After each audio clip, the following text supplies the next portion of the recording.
Saludos, cienciadictos, bienvenidos una vez más a un episodio de Break de Ciencia. Hace algunos meses yo saqué un video en el cual tratábamos cómo se lidiaba con los desechos radioactivos en Guatemala.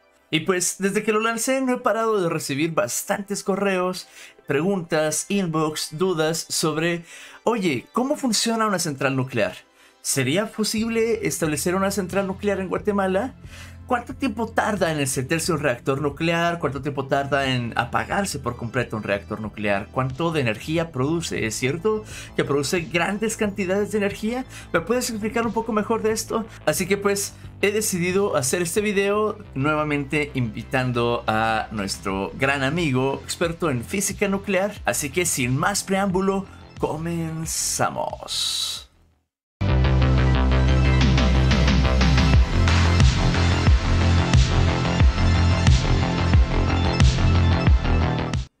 Hola, ¿qué tal Andrés? Bienvenido una vez más aquí al espacio de Break de Ciencia, donde vamos a platicar un poco acerca de cómo funciona una central nuclear. Así que pues, bienvenido, primero que nada, ¿qué tal? ¿Cómo estás? Pues Dios gracias, bien, mira, aquí empezando ya, mañana empiezo labores en la central, entonces todo va viento en popa, gracias a Dios, entonces bastante bien. Genial, ¿nos puedes contar un poquito de dónde es que te encuentras actualmente? Sí, ahorita estoy en los Emiratos Árabes Unidos, estoy en la central nuclear de Barakah, estoy trabajando ahorita para la central nuclear en una actividad que se llama el reabastecimiento de combustible. Entonces, parte de mis actividades va a ser la de protección radiológica en las diferentes actividades de mantenimiento que se van a hacer en la central. Cuando se aprovecha esta oportunidad, cuando se saca el combustible para accesar a ciertas áreas que son bastante delicadas y que no se pueden accesar si uno quiere seguir vivo mientras está operando el reactor. Entonces, esa es la idea justamente ahorita y eso es lo que estoy haciendo. Bastante genial, bastante interesante. Así que, pues, ¿nos puedes contar un poco acerca de, para empezar, qué es una central nuclear? ¿Cómo funciona una central nuclear? Una central nuclear es es una instalación que va a servir para producir electricidad. Cuando hablamos, ponete, de central nuclear per se, estamos hablando de una central de potencia como la que les mencioné, que es la de Barakah. Cuando se habla de un reactor nuclear, también se tienen reactores nucleares para diferentes actividades. Hay unos que no producen en ningún momento electricidad, sino se llaman reactores térmicos, que producen energía, pero solamente por medio de calor, y también permiten la producción de radioisótopos, por ejemplo, como los que se utilizan en medicina nuclear.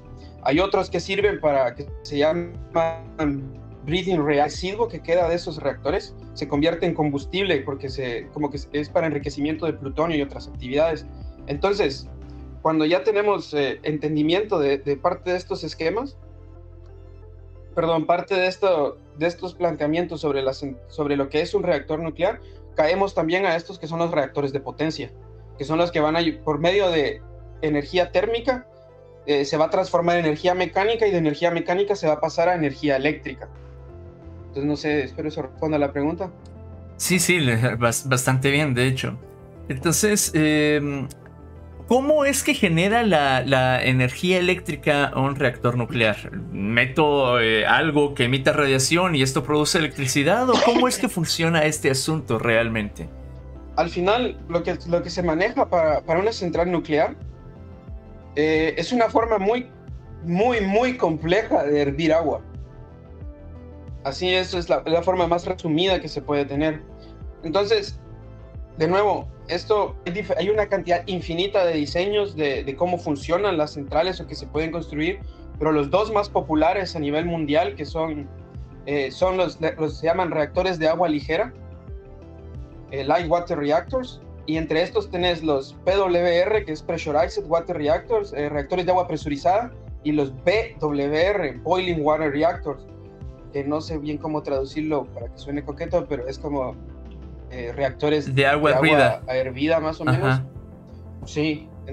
Entonces el asunto es que, de nuevo, estas cuestiones tienen diferentes metodologías para poder hervir el agua.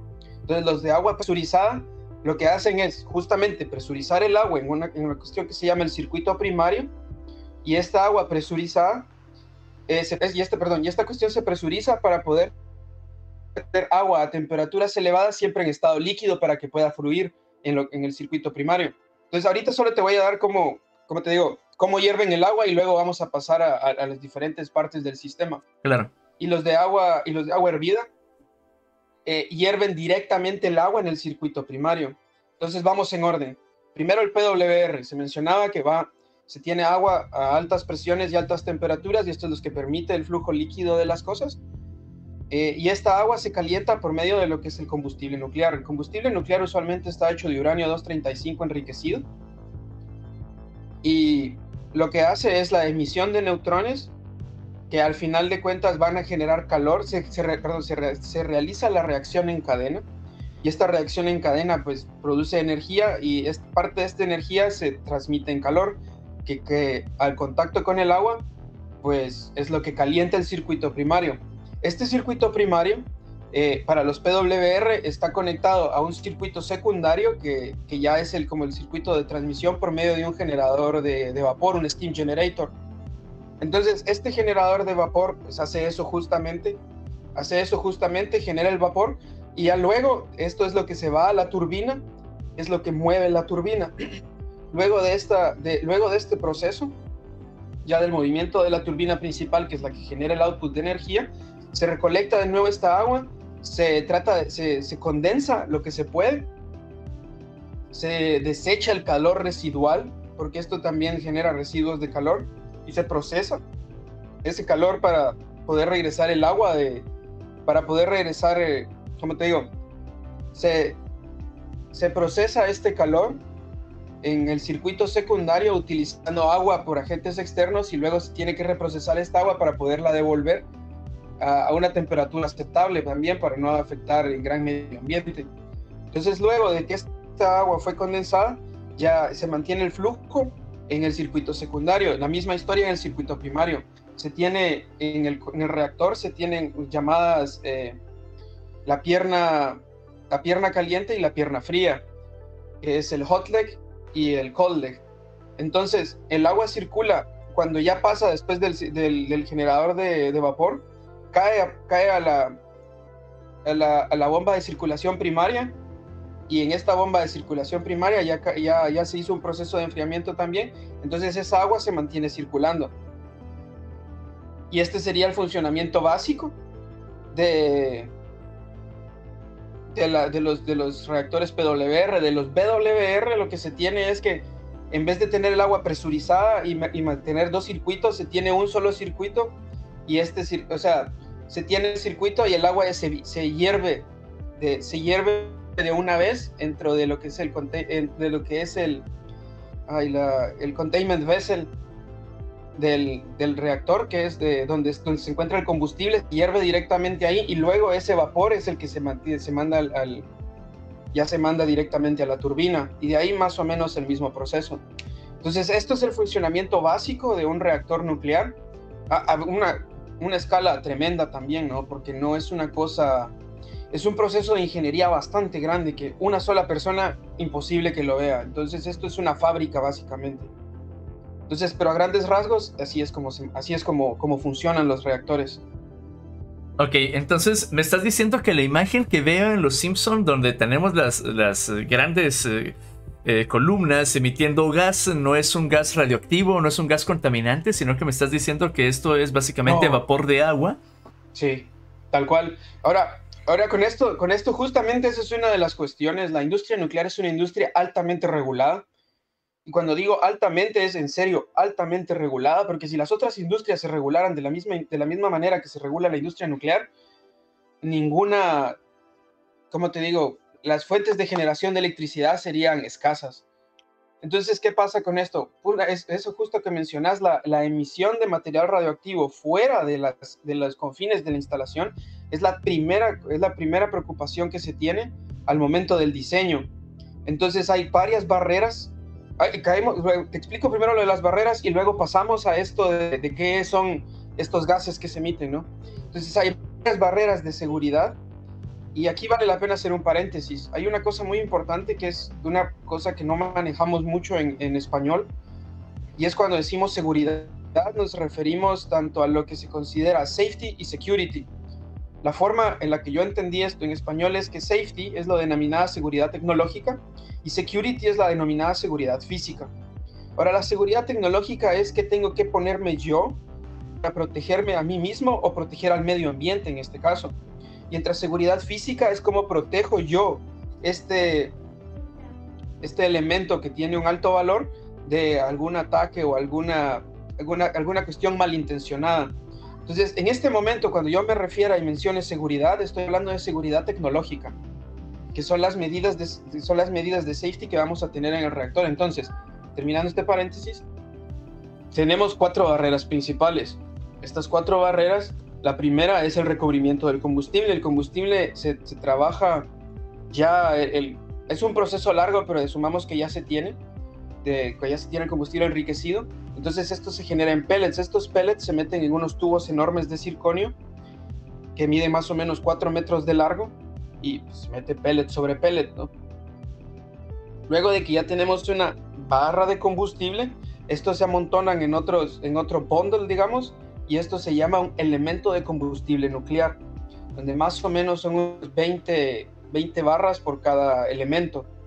Ahora, una central nuclear puede contener 241 elementos más o menos. Ahí es a ojo de buen cubero, en el sentido de que depende de la tecnología y también depende de qué central, porque no todas tienen las mismas capacidades. Pero al menos esta de aquí, Paracas, sé que tiene 241. Entonces esa es la primera barrera de contención. La segunda barrera de contención es en sí la vasija del reactor. Esta vasija del reactor está hecha fenomenalmente.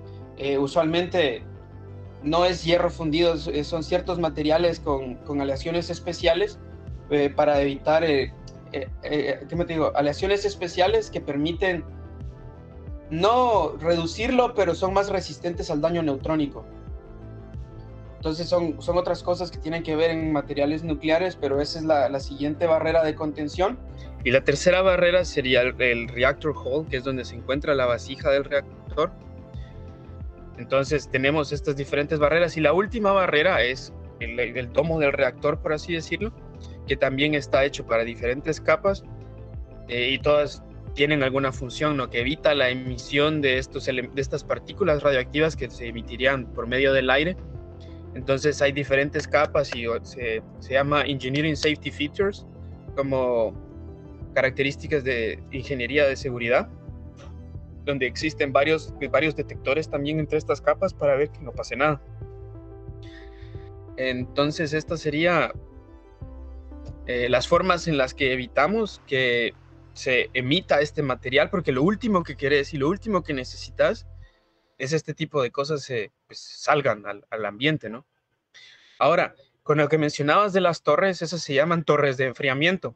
Eso que ves salir es vapor de agua, y es esa parte del circuito secundario que yo te mencionaba que requiere de agua externa para enfriar, para deshacerse del calor residual y permitir la condensación en el circuito secundario. Ahora, pasa una cosa muy interesante y te lo pongo de tarea.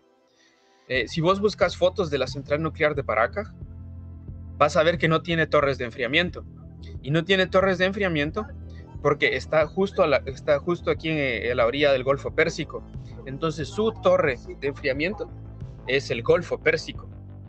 Entonces ellos lo que tienen es ese gran reservorio de agua para justamente esa actividad. Entonces nunca vas a ver esas cosas de vapor. Yo creo que es mucho de la tecnología de las centrales estadounidenses. Entonces lo ves más en los Estados Unidos que por estos rumbos. Interesante. Entonces, más o menos eso sería. Ok. ¿Me podrías platicar un poco acerca de cuánto es el tiempo que tarda en arrancar la central nuclear hasta que se produce el 100% de la capacidad instalada? Eso es una pregunta un poquito capciosa en el sentido de que una central nuclear puede tener varias unidades y cada una de estas unidades puede operar a diferentes capacidades dependiendo de la tecnología que tengan, o se puede considerar como un todo, ¿no? El tiempo de construcción de una central, cuando todo va bien y es maravilloso, son 10 años.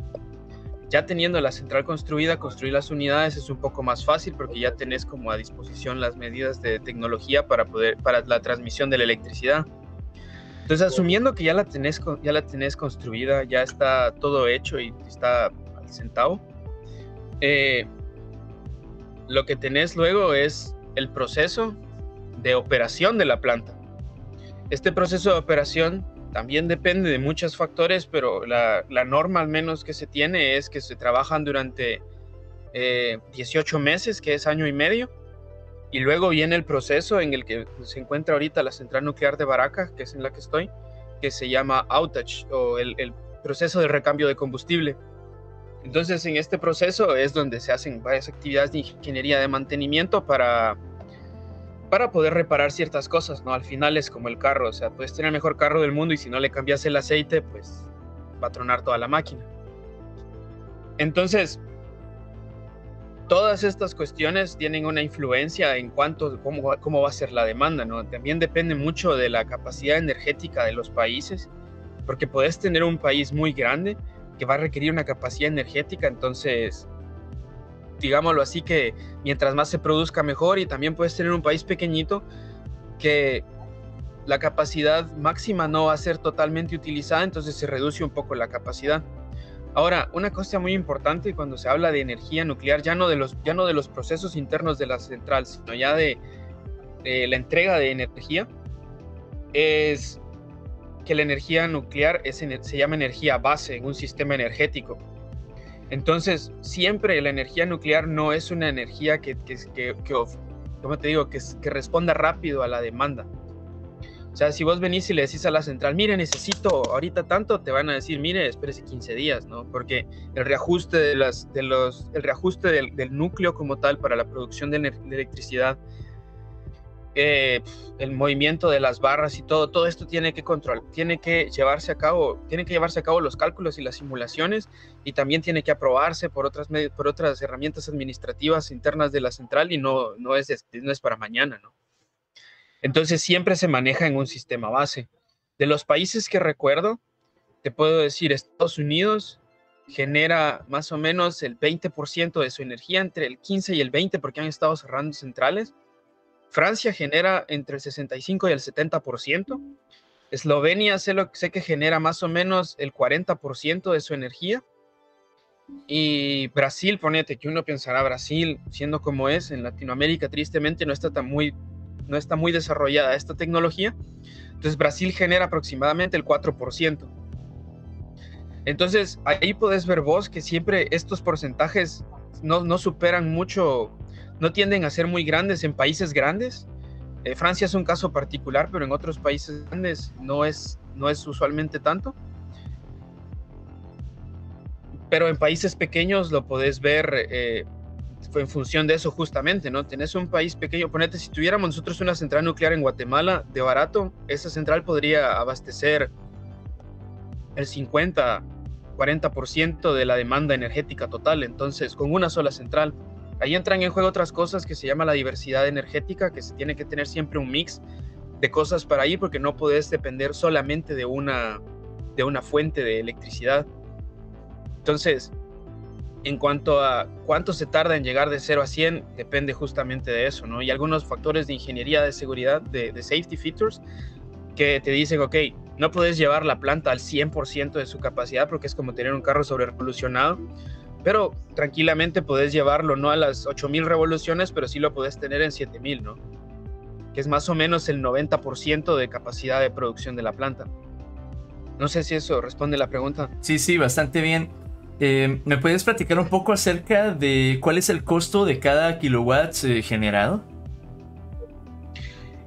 Ahora, producción costo depende de la demanda y otras cuestiones, pero aquí tengo de parte de los estadounidenses más o menos cómo estuvo la producción por, ¿cómo sería? 2010, como 2015, 2014. Y ellos aquí lo manejan, déjame ver, más o menos lo manejan a $0.077 el kilowatt hora de potencia generada. Entonces, yo considero que la gente que sabe más de esto que yo, porque esta parte ya es del mercado energético, o sea, ahí no manejo al 100%, el precio, no sé cómo sonará, pero al menos en cuanto a la producción total de una planta sí te puedo hablar. Y parte de las cosas que evita que se construyan más centrales nucleares, ponete, es justamente esta parte de, no del costo de producción, porque el costo de producción es muy barato, sino la construcción en per se de la central. El tiempo que se requiere para construirla junto con el costo que se tiene que tener. Entonces, estas dos cosas son, ¿cómo te digo? No son muy bien vistas para los inversores porque tenés que meter mucho dinero durante muchos años y ya después, como te digo, se tardan 15 años en construirla. Y después de que se tardan 15 años en construirla, a los 10 años de que fue construida empieza a ser rentable. Entonces es una inversión en la que te vas a rifar más o menos 25 años, 30 años, y no es como que a todo mundo le cuadre el asunto, ¿no? Ahora, esto es con la tecnología que se llama de generación 2. Hay más o menos 4 generaciones de tecnologías de reactores, la 1, la 2, la 2 más, generación 3 y generación 3 más y generación 4. Entonces, las cosas han evolucionado, menos mal, y ahora ya no, la generación 3 no se construyeron muchos reactores porque es la generación de reactores que sucede entre Chernóbil y Fukushima. Entonces hay a nivel mundial una cuestión donde un alejamiento de las energías nucleares. Pero ahorita para la generación 4 tenemos los reactores modulares pequeños. Entonces estos requieren un tiempo de construcción más pequeño. Todavía no, comercialmente no están implementados a nivel mundial, pero ya se están construyendo. Hay varias empresas que están dedicadas a esto. Entonces ya, en mi opinión muy personal, empiezo a ver que ya hay una ventana de oportunidad para que un país como el nuestro pueda tener acceso a este tipo de tecnologías. Porque una central nuclear, generación 2, generación 3, usualmente es una cuestión muy grande que tienden a tener una capacidad por unidad, no por la central, sino por unidad, de 1500 kilovatios de potencia. Entonces, ya es bastante, ¿no? Entonces ahí viene la inversión. En cambio, estos reactores modulares pequeños se pueden hacer muy chiquititos y la idea que tiene al menos, ponete NuScale, que es una empresa estadounidense que está realizando este tipo de tecnologías, hacemos reactores pequeñitos, más o menos de unos 70 megawatts, unos 70 megawatts de potencia, pero y es más fácil de construir, se pueden hacer en serie y hay un proceso industrializado. Y a la par de ponemos otro. Entonces se tienen unos 10 reactorcitos que van a cumplir la demanda total de la planta y cada uno tiene sus etapas de mantenimiento. Entonces ya tenés podés trabajar una variabilidad en cuanto al costo de producción, ¿no? Sigue produciendo siempre, no se detiene totalmente, entonces ya económicamente se empieza a volver un negocio rentable. Ahora, estas son generalidades nada más para que nos hagamos a una idea de cómo se maneja el mercado nuclear como tal, porque esto es una industria a nivel mundial, una industria muy, muy emocionante, sinceramente. Pero con eso creo yo que queda como la respuesta. Sí, bastante. Ok, listo. Mira, ya nos platicaste un poquito acerca de que parte de los desechos que se producen en una planta es este vapor que vemos que sale en las torres de enfriamiento. Pero, ¿este es el único tipo de desecho que se produce en una planta o hay otros desechos? Y si hay otros desechos, ¿qué se hace con esos desechos? ¿Cómo se gestionan? Ok, ahora, aclarando, ese vapor que se genera en la planta es un desecho térmico. Es energía térmica que ya no se puede reutilizar y pues hay que deshacerse de ella porque no es útil, ya no es útil. Entonces, eso, mencioné la palabra desechos, pero haciendo alusión a esta parte. Ahora, cuando ya hablamos de los desechos físicos, de lo que es el combustible, porque también la forma en la que se genera es por medio de fisión nuclear, entonces estos elementos también tienden a transmutar a otros elementos por medio de la fisión, ¿no? Tenés un átomo grande, lo vas a partir en dos, se convierten en estos dos elementos que ya no son viables para la fisión del núcleo. Entonces, esta transmutación de los elementos pues va cambiando las propiedades físico-químicas del combustible hasta que llega un punto donde ya no es económicamente viable su utilización dentro de la central. Y esto ocurre más o menos, como te decía, en cada refueling no se cambia todo, se cambian las barras viejas, Entonces, esto pasa más o menos cada año y medio. Viene, se hace la evaluación. Ah, mire, hay que cambiar estas y se cambian las que se tengan que cambiar, ¿no? Ahora, ¿qué se hace con estas barras de combustible o estos elementos? Tenemos las barras, que son los tubitos, ¿no?, que mencioné antes, y tenemos los elementos, que es el conjunto de estas barras ya en un bundle, ¿no? Entonces, ¿qué pasa con esto? Estos, cuando ya se consideran totalmente desechos, se procesan de una manera en la que se puedan almacenar de manera segura. Ahora, esta parte del almacenamiento es uno de los elementos, primero, esta parte del almacenamiento es uno de los elementos de algo que se llama el ciclo del combustible nuclear. El ciclo del combustible nuclear abarca desde su extracción en la mina, su preparación, su enriquecimiento, su transformación en combustible, porque no es así que uno encuentre escarbando barras de combustible, ¿no? Requiere todo un proceso también industrial para realizarse. Su enriquecimiento, su transformación en combustible, su utilización en la planta es parte del ciclo de combustible, es la mitad de la vida, por así decirlo. Y luego caemos a esta parte, que es la parte de la gestión del desecho. Aquí pasan dos cosas. Puede uno tomar ese desecho del combustible y reprocesarlo, o sea, se mezcla con, se llama combustible MOX, y es este combustible gastado que se reprocesa con un poquito de plutonio. Parece que estoy hablando de receta de cocina, pero justo así va. Se reprocesa con un poco de plutonio, y este plutonio se vuelve a preparar las barras de combustible y se insertan. Y se devuelven, así como cortan el ciclo, y regresan a la planta. Y este ciclo se puede repetir hasta que ya digas, ok, aquí ya no queda nada, ¿no? Esto es un mundo ideal donde todo funciona como uno esperaría, porque estas cosas las mueve la economía más que, como te digo, la utilización física de los elementos, porque al final hay que tener dinero para hacer estas cosas. Pero esta es una parte del ciclo del combustible, que es el reprocesamiento, y luego también tenés la parte de la gestión final de desechos radioactivos. Entonces, ¿qué se hace? Se toman los elementos de combustible, y estos elementos de combustible, pues digámoslo así, que se reacomoda su forma y sus propiedades físico-químicas de tal forma que puedan almacenarse de manera segura. Ahora, ¿qué pasa? Usualmente lo que se hace es que se mantienen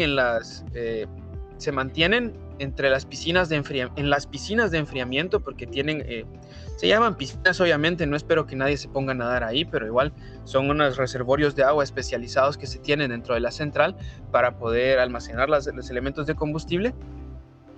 Y luego de este proceso ya caemos a lo que ya voy diciendo 3 veces y me disculpo, pero es el reprocesamiento del elemento, porque muy pocos países han trabajado en esto.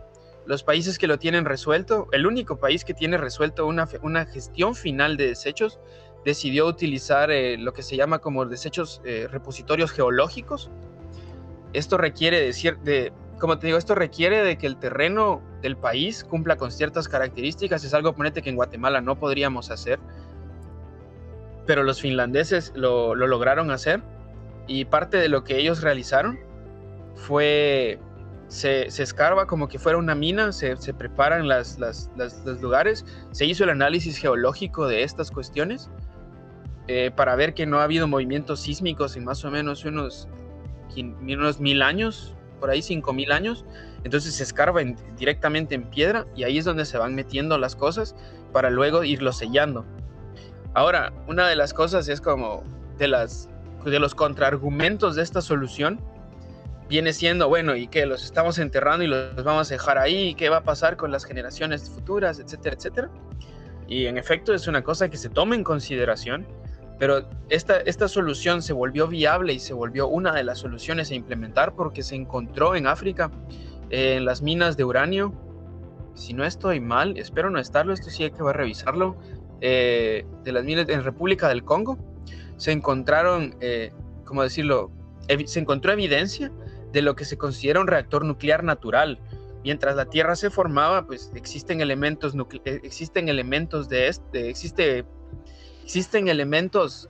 del mismo material que el combustible que están en las minas y estaban enriquecidos al punto donde en realidad sí se podía tener una reacción en cadena. Entonces, esta es la evidencia que se tiene para la realización de este tipo de soluciones para la gestión del desecho. Entonces, luego ya tenés el repositorio geológico, y esto sería como te digo, como cerrar el ciclo de vida. Esto se llama un ciclo cerrado del combustible. El otro, el de la reutilización, porque no reutilizas todo, se llama un ciclo medio abierto. Y ponete, hay otros países que trabajan con una cuestión que se llama un ciclo abierto, en los que se produce el combustible, se utiliza y luego se almacena en lo que se llamaría como un almacenamiento intermedio para ver luego qué se hace, ¿no? Los Estados Unidos hizo eso. Países pequeños, me refiero a pequeños no económicamente, sino geográficamente, como lo es en este caso los Emiratos Árabes Unidos o como lo es Eslovenia. Ellos no gestionan el combustible, sino se hacen contratos con las empresas grandes de los países grandes, que usualmente es Francia, Estados Unidos o Rusia. Y lo que se hace es un proceso similar a cómo se gestionan las fuentes en Guatemala, ¿no? Yo recibo el material y yo tengo que conseguir de quien me lo está vendiendo un documento que establezca que cuando ya no me sea útil, yo lo puedo devolver. Entonces, esto es parte del proceso que está implementado en Guatemala para la gestión de fuentes y emula esto por medio, como te digo, son dictámenes del Organismo Internacional de Energía Atómica, digamos, que se adaptó a Guatemala para la gestión de fuentes y en este caso para el material nuclear. Entonces se tiene aquí en los Emiratos Árabes Unidos es KEPCO, que es la Korean Nuclear Power Company o algo por el estilo.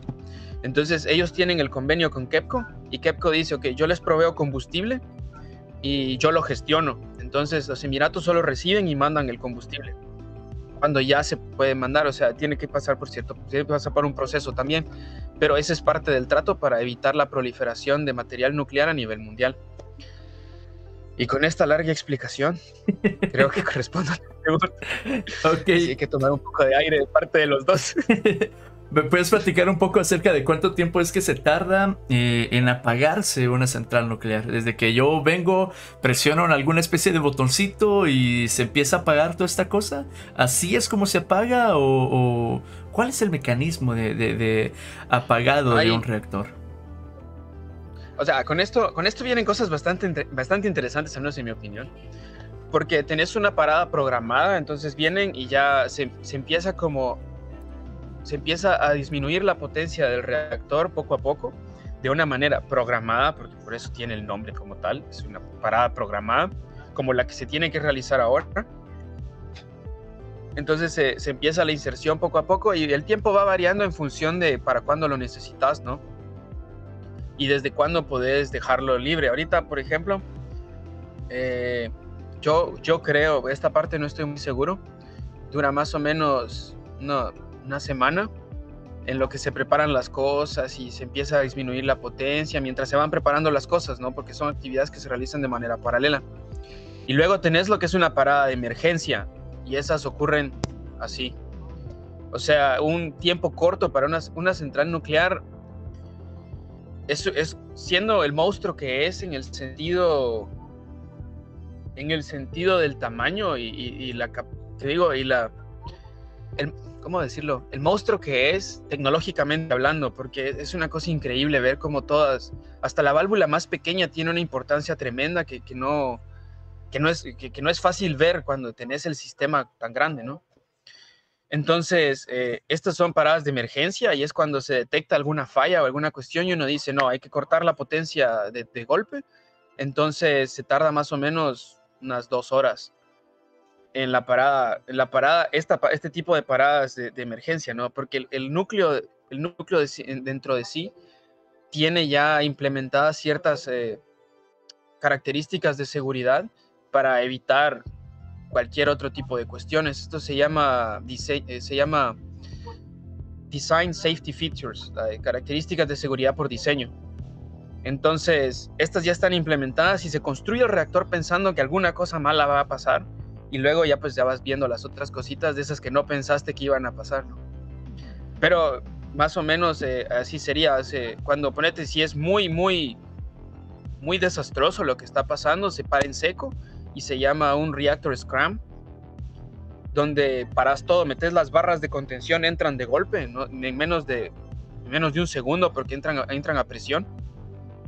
y detuviste totalmente la reacción en cadena dentro del reactor. Ahora lo que tenés que resolver ahí es primero qué pasó. Si fue algo en el circuito primario, tenés que ver cómo mantenés el suministro de agua para enfriar siempre las barras, porque al ser una reacción nuclear es una reacción física, no es que tenga un botón de apagado y encendido, sino hay que saber controlarla.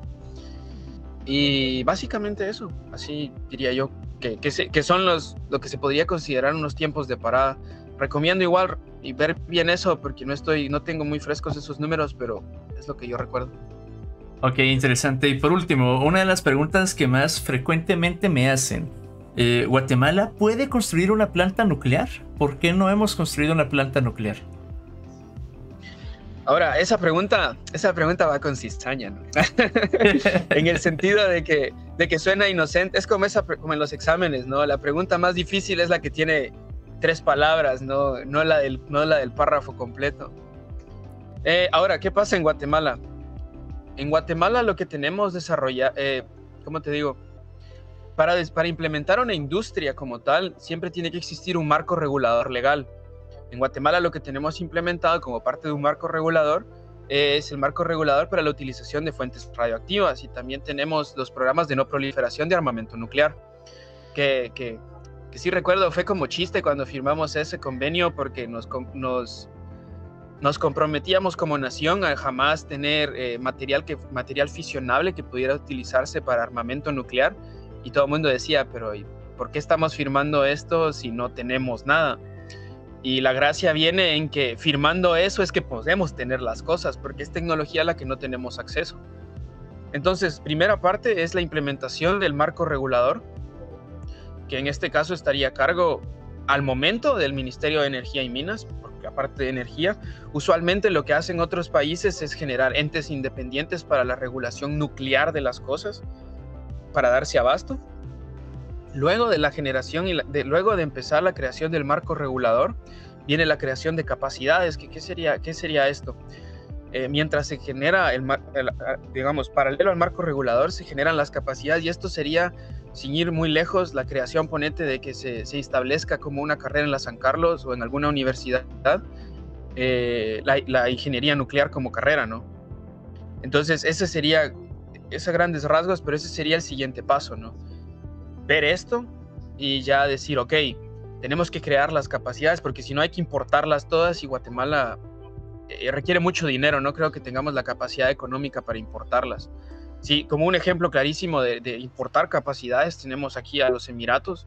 Ellos no tenían la capacidad hace 20 años, ni la estaban pensando, y ahora, debido al dinero que tienen por la producción de petróleo, pues son capaces de importar las capacidades, y tenés gente experta de Francia, Estados Unidos, de África, Latinoamérica, de todo el mundo trabajando en esto, y que tienen 15 años de experiencia, digamos, el más nuevito.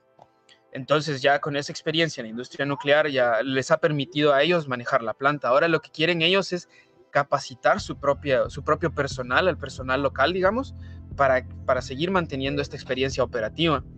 Entonces, luego de que se crea esta experiencia operativa, también viene la creación de, ¿cómo te digo?, de las instalaciones auxiliares a todo esto. Y en este caso, al menos lo que yo he podido percibir, el primer gran paso sería crear el marco regulador, generación de capacidades y la construcción de un reactor nuclear de investigación, que no va a generar electricidad, pero va a permitir a la gente capacitarse en el uso de un reactor. Que estos reactores no solo sirven para la producción de radioisótopos, sino también para el entrenamiento de operadores. Entonces, en Eslovenia, que es el país en el que estudié, se tiene el reactor en el Instituto Jožef Stefan, y es un reactor de investigación, es un reactor térmico con una capacidad de juguete, por así decirlo, porque son 250 kilowatts, que la verdad es bastante poquito, pero sirve para entrenar a los operadores de la central nuclear eslovena, que es Krško.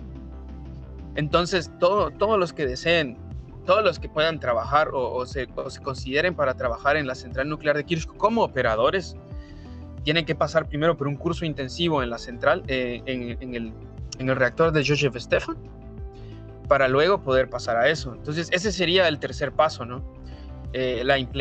Como la generación de primero la generación de las capacidades y luego la creación de experiencia operativa.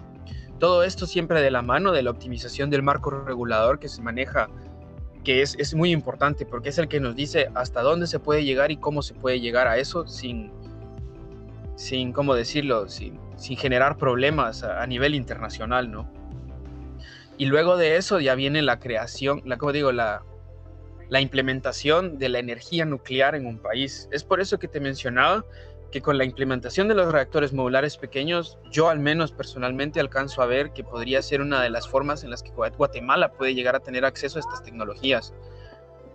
Porque ya no es un proyecto extremadamente grande y ponete, todas estas cosas se pueden diseñar para sobrevivir en terrenos como el nuestro, que uno, te aseguro que no va a faltar el que te pregunte ¿y qué pasa con la actividad sísmica? Toda la razón del mundo, pero pónganse, Japón es un país nuclearizado, tiene reactores también, y ahí están, ¿no? O sea, ellos diseñan, porque para eso sirve, ponete la creación de estándares propios a nivel nacional, que te permita entender cómo son tus cosas y decir, ok, así funcionan las cosas aquí, entonces así vamos a construir, ¿no? Porque no es lo mismo construir una central en Finlandia, que no ha habido un temblor en 5000 años, a construirla en Japón, que tiembla cada 20 minutos. O en Chile, por ejemplo. Chile también tiene una central nuclear, creo que es la central nuclear de la Reina, o no me recuerdo muy bien, pero creo que ese es el nombre. Y pues Chile es famoso porque tiembla, ¿no? Entonces, como respondiendo a esta pregunta que nadie hizo, pero sé que alguien va a hacer, siempre se puede encontrar este tipo de cuestiones. Y para la gestión de desechos, pues lo que mencionaba, ¿no? O sea, se generan los contratos con las empresas grandes que manejan esto y se gestiona de, ok, ustedes me dan el combustible, yo lo mantengo en el periodo de enfriamiento porque luego de que ya no se utilice, se tiene que guardar en las piscinas de almacenamiento por unos 5 años y luego ustedes lo toman y se lo llevan. Ya que hagan ustedes con eso, ya es harina de otro costal, ¿no? Pero ya no es problema para la nación como tal, sino del país que no lo está vendiendo. Y los países que lo venden o con los que Guatemala tendría acuerdos, considero yo que estaría principalmente Estados Unidos o Canadá, si fuera mucho, ¿no? O Francia, si tuviéramos así como ok, ¿qué pasó aquí? Pero el principal socio comercial para esas cosas sería los Estados Unidos por las relaciones comerciales que ya están establecidas. Entonces, pues yo diría que eso es lo que necesitaríamos para la implementación de la energía nuclear en Guatemala. Y obviamente también de la ayuda del Congreso, ponete, y estas cuestiones, porque tiene que ser algo que la gente quiera adoptar. Pero yo siento que la gente tiende a tenerle miedo por lo que ve y ponete, sin ir tan lejos, cuando pasan cosas con la electricidad, ponete, o sea, tristemente alguien, no sé, pasa alguna situación y alguien muere electrocutado o alguna cuestión por el estilo, no es como que digan, ok, quitemos la electricidad porque es mala, ¿no? Puede ser algún error o pudo haber sido algún mal manejo que se pudo haber gestionado, pero no es que uno venga y diga, o sea, quítenla de tajo, ¿no? Entonces lo mismo pasa con estas cosas. Ha habido ciertos eventos que es más, los tenemos que estudiar como parte de la currícula de la ingeniería en seguridad nuclear, que es Chernóbil y Fukushima, ¿no? ¿Qué pasó ahí que no se vio y que se tiene que tomar en cuenta? Entonces ahora ponete, los reactores son mucho más seguros, la experiencia operativa que se tienen todos es increíble y si se logra mantener las capacidades es poco probable, no es, como te digo, es poco probable que sucedan las cosas y así es como se manejan, ¿no? No es que no puedan pasar, sino que la probabilidad de que ocurran se reduce monumentalmente, ¿no? Y eso sería, en mi muy humilde opinión, que es lo que necesitamos. Muchas gracias por esta clara explicación, Andrés. Pues ya sabes, acá en el canal siempre eres bienvenido para dejarnos un poco de tus conocimientos. Yo te agradezco bastante por respondernos acá bastantes preguntas que nos han llegado al correo y a las distintas redes sociales acerca de los distintos mecanismos de operaciones de un reactor y si podría llegar Guatemala a tener uno, ¿no? Y todo. Entonces, con esto queda realmente bastante claro. Probablemente en el futuro sigamos haciendo transmisiones de este tipo para seguir platicando un poquito acerca de energía nuclear y cómo va este asunto, ¿no? Así que, ¿te quieres despedir con algunas palabras? Pues yo siempre apoyando a la juventud, ¿no? Me gusta mucho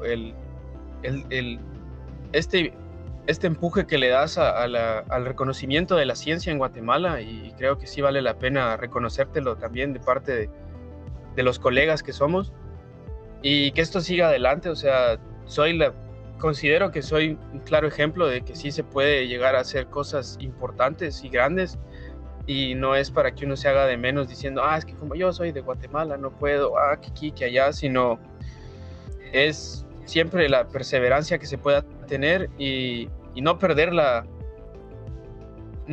ese sueño que pueda tener uno como científico, ¿no?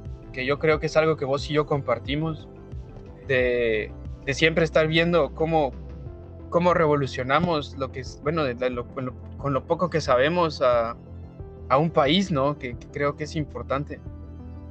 Y de nuevo agradecerte mucho también que me hayas dado la oportunidad de compartir todo esto. Sabes que me encanta platicar de estas cosas y gracias. Sinceramente, gracias, se siente muy bien. Y con eso me despido, y cualquier cosa también, preguntas y dudas, enhorabuena, que te lleguen, más que feliz de poderte ayudar a contestarlas. Sabes que puedo hablar horas y horas de esto. Yo creo que valdría la pena que hagamos en más de alguna ocasión un video explicando cómo es que has llegado hasta el punto donde estás ahorita, si esto ocurrió de la noche a la mañana, cuántos años le has dedicado de estudio a esto y por dificultades que has afrontado a lo largo de estos años de estudio y tal, ¿no? Eso lo podríamos dejar para algún otro video. Así que pues vale, sin más que agregar, pues esto sería todo. Muchas gracias y pues nos vemos. Chao. Gracias por verme, y recuerda que si te ha gustado puedes suscribirte, dejarme un like y activar la campanita para que te llegue una notificación cada que suba un nuevo video. Y si te ha gustado la música de este video, no olvides de suscribirte al canal de Starlink, donde podrás encontrar más variedad de esta música. Así que nos vemos en el próximo video. Mi nombre es Alex Rojas y esto fue Break de Ciencia.